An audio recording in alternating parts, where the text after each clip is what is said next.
the way I would learn them myself isn't from a chart. It's from repetition, from hearing it 1,000 times and then searching it up and actually seeing it. Because even irregularities in English that sort of don't make sense, right? The past tense of speak should have been speaked. Why is it not speaked? Who knows, right? It's irregular. It's actually spoken, right? You don't say speaked, you say spoken. And actually, kids make the mistake of saying speaked, right? Instead of saying spoken.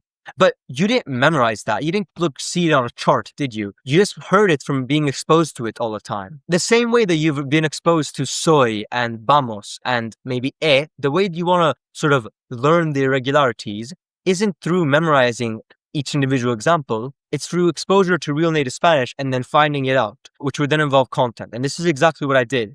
I didn't have a whole sheet of irregular Spanish verbs.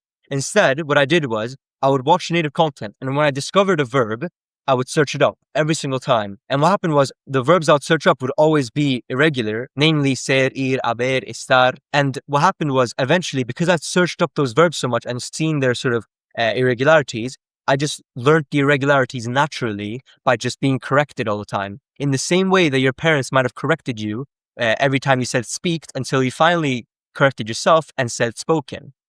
Exposure beats memorization. You don't want to memorize each individual one because that's ineffective. But if you're just starting out, I'd highly recommend checking out the Speedy Spanish Roadmap. It's a free course I created to help you start learning Spanish with these methods. And you'll find it in the first link in the description.